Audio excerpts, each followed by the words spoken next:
Good morning, good afternoon, and good evening, and welcome to this week's episode of Maconomics. I'm your host, Ross Mack, and I'm here to try to help you get to the bag. We got a new caller calling. Talk to me what you got. Hey Ross, it's Sky from the Shy. Listen, I've been hearing about this good old Bitcoin, and you know me, Sky. If it don't make dollars, it don't make sense. So listen, do I need to really be putting my nail, gas, and life savings money up in this good old Bitcoin? Tell me, what's up? Hey man, amazing question, man. First things first, I don't recommend, selling everything to go buy it. Definitely don't put your life savings in it. But I do believe Bitcoin is going to be valuable long term, right? So first, let's answer, what is Bitcoin?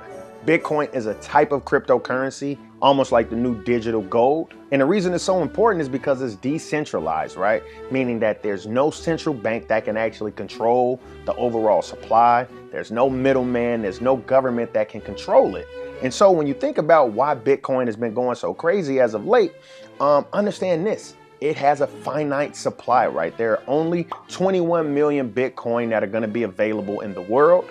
And when you think about it, everybody is not going to be able to own Bitcoin, right? It's way more than 21 million people in the world. So think about it like real estate, right? At the end of the day, if everybody wanted to get a crib in, Central Park or Hollywood or somewhere like that, Rodeo Drive, like it's only so much, right? Finite. So the more people that want to be there, therefore the values of the prices are going to go up, right? The values of the homes go up. The same thing with Bitcoin, right? But let's actually talk about why, right? Why, companies like MicroStrategy with Saylor actually getting involved and also, investing, cash on their company's balance sheets. Because a lot of people are looking at Bitcoin as an inflation hedge, right? Every year inflation is going up, right? And because interest rates are so low, and because so much money is being pumped into the economy to try to stimulate, the American economy, like inflation is going to have to go up, right? Just think about it. This past year, 2020, 20% of all the US dollars were actually created in 2020.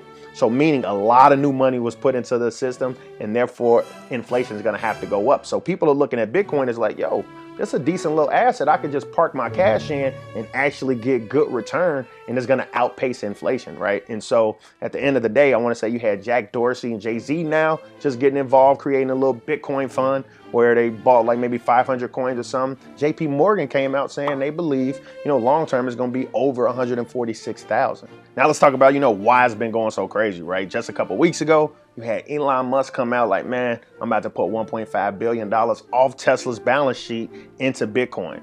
Right after that, Bitcoin just kept going crazy, past 40,000, past 50,000. And the reality is it's starting to get more popularized, starting to get more people involved, and starting to get more generally accepted, right? It's being accepted as a different means of payment, right? Just MasterCard now saying they're going to allow people to process and, purchase Bitcoin there. PayPal, Square. You could actually buy goods on like Etsy and Overstock and things of that sort. Bitcoin is something that I believe is going to be a currency of the future. I believe that you definitely want to do your research and continue to look at it and see how you can get involved, right? So next you ask yourself, how can you buy cryptocurrencies, right? How can you buy Bitcoin? There are a few ways you can get it, right? You could obviously, use stuff like Cash App. They have the ability to buy Bitcoin and other cryptocurrencies on there. Robinhood allows you to do it as well as Coinbase. It's another, more popular kind of crypto exchange. But the reality is I want to debunk one myth though. Sure, Bitcoin costs over $50,000. You don't need $50,000 to go buy one. You can buy fractions of Bitcoins, right? I think a lot of people stay out because you think you need that much money. No, you can buy a fraction, right? You can literally buy some Bitcoin for $100, for $200, $1,000, right? You'll be owning a fraction of Bitcoin. At the end of the day, I do want you to understand there are a lot of risks associated with Bitcoin, right? And cryptocurrencies for that matter, right? It is very volatile. As quick as it could go up, as quick as it could come down. And so just understand, right? I tell people definitely don't put a large percentage of your portfolio in it, but I do believe your portfolios should have a little exposure to it because at the end of the day, it's part of the future. It's a finite amount, right? Just pure supply demand. The price is going to continue to go up. Like I said, JP Morgan believe it's over 146,000 and no telling what it's going to be in 5 years, 10 years from now. So I don't want you to look back 5 years from now like, dang, I should have bought some. Definitely look into it. But man, great question. Next caller, talk to me what you got. Quick disclaimer, it's your boy Ross Mack. I'm just trying to elevate and educate. Damn sure ain't trying to play a hate. So if you lose some money messing around with me, it ain't my fault.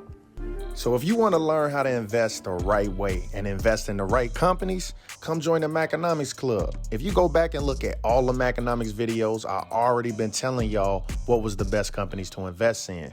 This time around, I'm going to show you firsthand. Come join the Maconomics Club, link in bio. Let's get to the bag.